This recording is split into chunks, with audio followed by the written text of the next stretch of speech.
Okay, congratulate Javin and Justin and Jack. You like to be as seniors, you like to win your last game. In fact, Mr. Robinson banked in a big three early in the game, and then it's 44-43, and I don't know how to explain that one that went in for him, but he also was really good for them defensively and did some other good things. But yeah, we had it 44-43, and we were all right, and then that one goes in, and then we miss and come back down, and Cassius makes a three in front of their bench. And then we get it back to 55-54, and Garrison's got one more free throw and misses the free throw, and then we never got it close after that.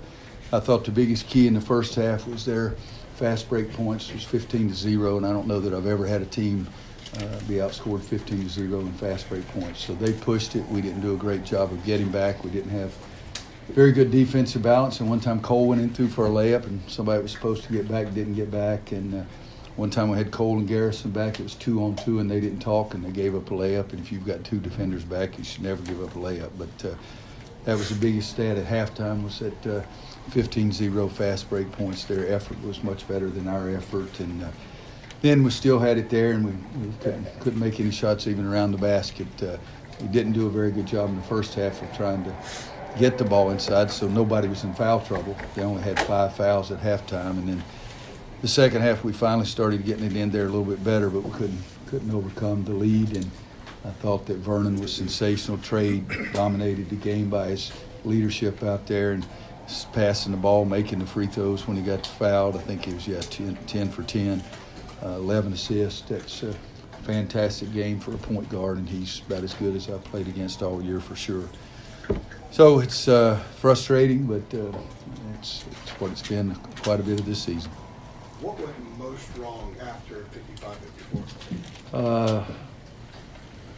Vernon took over the game. I think he scored 11 or 12 in a row at that point. Armando got in foul trouble, so then now we're trying to guard him with a smaller guy in there, and he got fouled and went to the free throw line. He made a bunch. I don't know what it was. 9 for 11.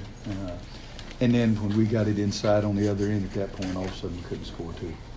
Roy, you mentioned Justin Robinson. Sorry, over here. You mentioned Justin Robinson as a shot maker, but how much of a difference did he make as a shot blocker too, and contesting things around the rim? Well, I think he and Vernon, they contested everything. We didn't have many easy ones. We threw the lob to Garrison one time for a dunk and threw it to him a little bit later, and he missed it wide open, and that's about the only time that they weren't there contesting everything around the goal. We were have our hands involved way much down low instead of contesting everything up high, but they did a good job contesting everything up high. Your reaction to a couple of the Justin Robinson threes was kind of like a coach who said, we prepared for as much as we could in this game, but I don't think anyone saw that coming. No, he made a couple threes, maybe in the state game. Yes. I think he made a couple, so we thought he could shoot. I didn't think he was working on his bank shot like he did that one time or the other one that went in, but it's been that kind of year a lot of times for us too, because another one they scored today, I think we lead the world in amount of baskets given up as the shot clock goes off, and we gave up another one today. Roy, what makes Vernon Carey so hard to defend? He's big. He has great hands, great touch. He turns quickly. He's got good spring. Makes free throws.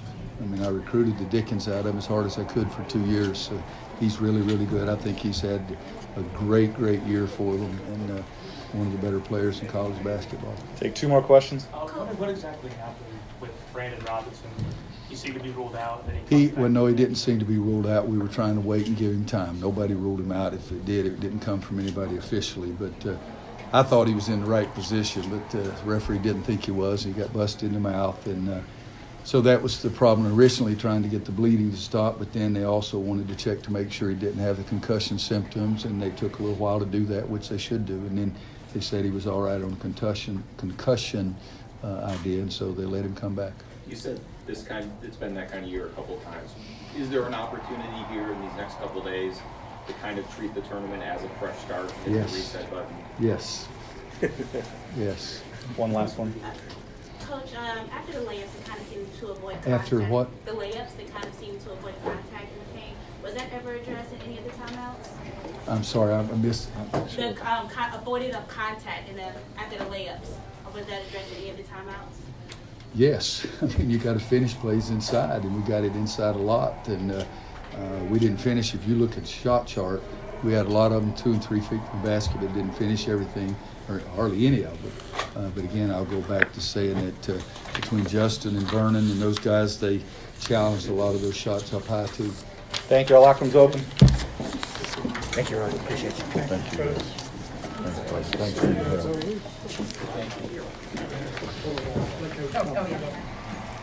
help.